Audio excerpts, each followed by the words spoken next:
పూర్తి వివరాలు చూసే ముందు మా ఛానల్ ని సబ్స్క్రైబ్ చేయడం మర్చిపోకండి. శ్రీ గురుభ్యో నమః. శ్రీ మహాసరస్వత్యై నమః. ఓం నమః శివాయ. నారాయణ శాస్త్రి ఆస్ట్రాలజీ ఛానల్ వీక్షిస్తున్నటువంటి ప్రేక్షక మహాశీలకు స్వాగతం, సుస్వాగతం.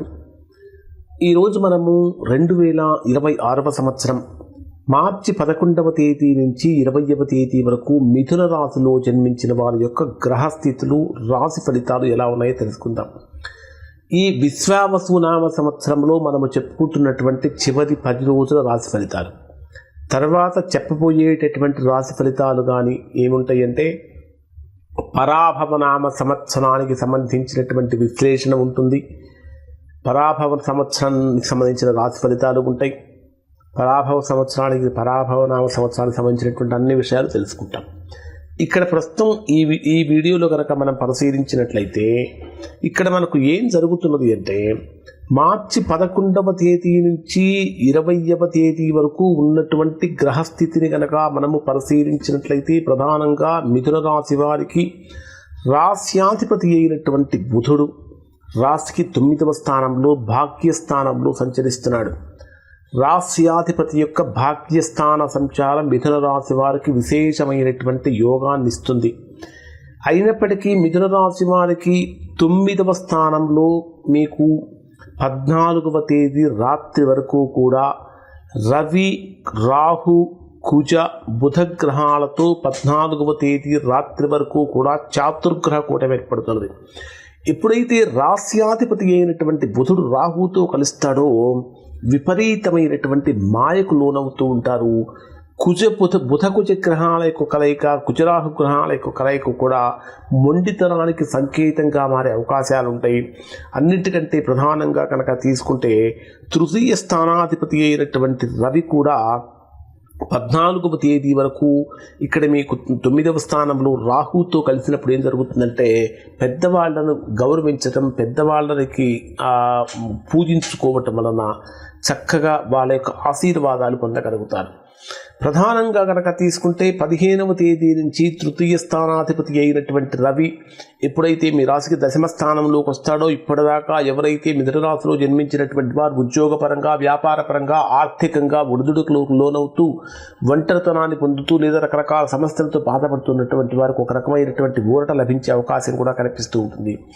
అయితే జన్మస్థానంలో సంచరించేటటువంటి జన్మరాశిలోనే సంచరించేటటువంటి గురుడు యొక్క ప్రభావం దాదాపుగా అనుకూలమైనటువంటి మహాశుభప్రదుడుగా ఉంటాడు. ఆత్మవిశ్వాసం పెరుగుతుంది, వ్యక్తిత్వంలో ఆకర్షణ పెరుగుతుంది, గౌరవం పెరుగుతుంది, ఆరోగ్యపరంగా చాలా చక్కటి చర్యలు తీసుకుంటారు.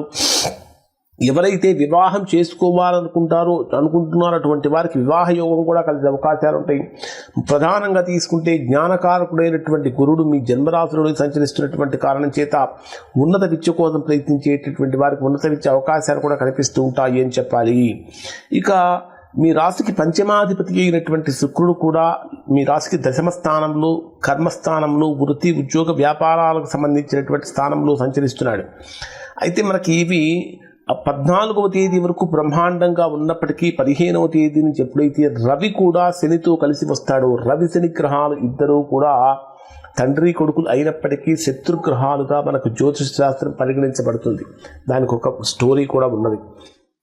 ఇక్కడ రవిశని గ్రహాల యొక్క కలయిక ఖచ్చితంగా పెద్దవాళ్లను గౌరవించడం వలన కలిగేటటువంటి మంచి మీరు ప్రత్యక్షంగా చూడగలుగుతారు అని చెప్పాలి. ప్రధానంగా తీసుకుంటే మీ సంతానపరమైనటువంటి విభేదాలు రాకుండా చూసుకోవాలి. పెద్దవాళ్ళని విద్య నేర్పినటువంటి గురువులని వీళ్ళందరినీ కూడా వినయంగా కనుక చూసుకున్నట్లయితే మంచి ఫలితాలు పొందుతారు. అంటే ఎక్కడా కూడా ధిక్కార స్వరం కానీ, ధిక్కార ధోరణి కానీ మిథున రాశి వారికి పనికిరాదు. చతుర్థ స్థానాధిపతి అయినటువంటి బుధుడు కూడా 9వ స్థానంలోనే సంచరించడం ఒక రకంగా చెప్పాలంటే యోగకారకం అనే చెప్పాలి. ఓవరాల్గా కనుక పరిశీలించినట్లయితే ఇక్కడ మిథున రాశి వారికి తీవ్రమైనటువంటి ప్రతికూలతలు ఏమీ లేనప్పటికీ అంటే మనకు గోచార రీత్యా రవిరాహు గ్రహాలు కానీ కుజరశని గ్రహాలు కానీ అలానే రవిరాహు గ్రహాలు కానీ రవిశని గ్రహాల యొక్క కలయిక కానీ కొద్దిగా ఇబ్బంది కలిగిస్తూ ఉంటుంది. ఇది ప్రస్తుతం ప్రపంచంలో జరుగుతున్నటువంటి తీవ్రమైనటువంటి పరిణామాలకు ఈ గ్రహ సంకేతాలే ప్రధానమైనటువంటి కారణం అని చెప్పాలి. ఇక డే వైజ్గా కనుక పరిశీలిస్తే 11వ తేదీ ఉదయం నుంచి 11వ తేదీ రాత్రి 9:59 వరకు ఉండేటటువంటి సమయంలో 6వ స్థానంలో సంచరించేటటువంటి చంద్రుడి యొక్క ప్రభావం కారణం చేత శత్రువులపై విజయాన్ని పొందుతూ ఉంటారు. పోటీ పరీక్షల్లో శీఘ్రమైనటువంటి విజయం కలుగుతూ ఉంటుంది. ఆరోగ్యపరమైనటువంటి విషయాల్లో చిన్న చిన్న ఇబ్బందులు కలుగుతూ ఉంటాయి. ఎక్కడా రుణాలు చేయకుండా ఉండటానికి ప్రయత్నం చేయండి. అన్నింటికంటే ప్రధానమైనటువంటి ఆరాధన ఏమిటంటే సుబ్రహ్మణ్య స్వామి యొక్క ఆరాధన చేయటం చాలా మంచిది. 11వ తేదీ రాత్రి 9:59 నుంచి 14వ తేదీ ఉదయం 9:31 వరకు ఉండేటటువంటి సమయంలో దాంపత్యంలో భావోద్వేగాలు పెరుగుతుంటాయి. వ్యాపారపరమైనటువంటి భాగస్వామ్యాలలో ఒత్తిడి పెరుగుతూ ఉంటుంది. కానీ చర్చల ద్వారా సమస్యలన్నీ కూడా పరిష్కరించబడుతూ ఉంటాయి. వివాహయోగం ఉన్నటువంటి వారికి ఆ దిశగా అడుగులు పడే అవకాశాలు ఉంటాయి. శుక్రవారం రోజున ఎవరైతే కుటుంబంలో సమస్యలతో బాధపడుతున్నటువంటి మిథున రాశి వారు ఉన్నారో అటువంటి వారు దంపతులు ఇద్దరూ కలిసి కూర్చుని లక్ష్మీదేవిని కనుక పూజించినట్లయితే సకల ఐశ్వర్యాలు పొందే అవకాశం ఉంటుంది. 14వ తేదీ ఉదయం 9:31 నుంచి 16వ తేదీ సాయంత్రం 6:09 వరకు ఉండేటటువంటి సమయంలో ఇది 14వ తేదీ నుంచి 16వ తేదీ వరకు పూర్తిగా ప్రతికూలమైనటువంటి సమయంగా ఇది ఉండబోతుంది. అష్టమ స్థానంలో సంచరించేటటువంటి చంద్రుడి యొక్క ప్రభావం కారణం చేత మానసికమైనటువంటి ఆందోళనలు తీసుకొస్తాడు. ఆకస్మికమైనటువంటి ఖర్చులు కూడా పెరుగుతూ ఉంటాయి. వాహన ప్రయాణాలలో జాగ్రత్తలు పాటించాలి. కొన్ని ముఖ్యమైనటువంటి జాగ్రత్తలు కనుక తీసుకుంటే దాదాపుగా ప్రతికూలమైన ఫలితాలు కొంతవరకు తగ్గించుకోవచ్చు. ఖచ్చితంగా శివనామస్మరణ చేయటం అనేటటువంటి చాలా మంచిది. 16వ తేదీ సాయంత్రం 6:09 నుంచి 18వ తేదీ రాత్రి 11:32 వరకు ఉండేటటువంటి సమయంలో మిథున రాశి వారికి 9వ స్థానంలో మనకు ఏం జరుగుతున్నది అంటే చాతుర్గ్రహ కూటమి ఏర్పడుతున్నది. చంద్రుడితో కలిసినటువంటి చాతుర్గ్రహ కూటమి మీ రాశికి 9వ స్థానంలో ఏర్పడుతున్నది. ఈ 9వ స్థానంలో సంచరించేటటువంటి చాతుర్గ్రహ కూటమి యొక్క ప్రభావంతో మీకు భాగ్యస్థానంలో సంచరించేటటువంటి చంద్రుడు విపరీతమైనటువంటి అదృష్టాన్ని తిప్పుతాడు అని చెప్పాలి. అదృష్టాన్ని కలిగిస్తాడు. అనేక రకాలైనటువంటి అవకాశాలు కూడా వస్తూ ఉంటాయి. వచ్చినటువంటి చిన్న అవకాశం ఏ ఒక్క అవకాశాన్ని వదిలిపెట్టకుండా పూర్తిగా సద్వినియోగపరుచుకున్నట్లయితే బ్రహ్మాండమైనటువంటి ఫలితాలు పొందుతారు. 18వ తేదీ రాత్రి 11:32 నుంచి 20వ తేదీ రాత్రి వరకు ఉండేటటువంటి సమయంలో కూడా మీ రాశికి దశమ స్థానంలో రవి శని శుక్రగ్రహాలు ఆల్రెడీ మీకు 10వ స్థానంలో ఉన్నాయి. చంద్రుడు కూడా వెళ్ళి కలవటంతో ఏం జరుగుతున్నదంటే చాతుర్గ్రహ కూటమి ఏర్పడుతున్నది.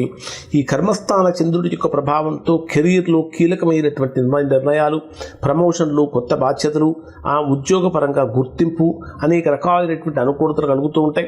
ఎట్టి పరిస్థితుల్లో ఉద్యోగపరంగా విపరీతమైన అగ్రెసివ్ డెసిషన్స్ అనేటటువంటివి తీసుకోకుండా ఉండటం అనేది చాలా ప్రధానంగా చెప్పదగినటువంటి సూచన.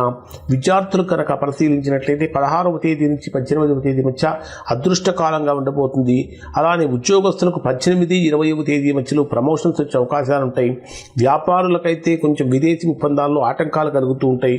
గృహిణులకు కుటుంబంలో శుభవార్తలు వినే అవకాశం ఉంటుంది. మొత్తం కూడా ఈ కాలం అంతా కూడా మిథున రాశి వారి భవిష్యత్తును నిర్ణయించేటటువంటి కాలంగా ఉండబోతుంది.